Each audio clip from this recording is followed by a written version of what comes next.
नमस्कार मित्रांनो. आज छत्रपती शिवाजी महाराजांची तिथीनुसार जयंती. छत्रपती शिवाजी महाराजांनी राजव्यवहार कोश बनवला याबाबत मी मागील सावरकरांच्या पुण्यतिथी निमित्त भागात बोललो होतो.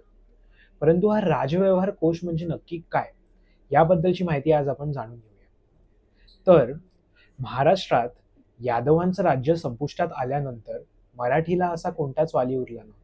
इकडच्या भाषेमध्ये विविध अरबी फारसी शब्द आले आणि हे परकीय आक्रमण इतके जास्त होते की फक्त राजव्यवहाराच्या भाषेतच नाही, तर सामान्य बोली भाषेमध्ये पण हे शब्द वाढू लागले. त्याच प्रकारे संपूर्ण संस्कृतीही बदलली.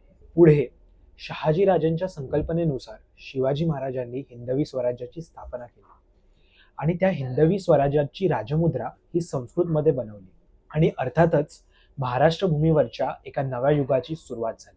छत्रपती शिवाजी महाराजांच्या राज्याभिषेकानंतर महाराजांनी रघुनाथ पंडित अर्थात रघुनाथ हनुमंते यांना राजव्यवहार कोश बनवण्यासाठी नियुक्त केले. रघुनाथ हनुमंते यांनी धुंदीराज व्यास यांना देखील बोलवले आणि या दोघांनी मिळून राजव्यवहार कोश तयार केला. या राजव्यवहार कोशात सुमारे 1380 अरबी आणि फारसी शब्दांचे संस्कृत आणि प्राकृतमध्ये प्रतिशब्द आढळतात. वजीर या शब्दासाठी प्रधान असेल, दिवाण या शब्दासाठी सचिव असेल, तसेच न्यायाधीश, अमात्य, त्याच प्रकारे सेनापती हे सर्व शब्द देखील याच राजव्यवहार कोशाची देण आहेत.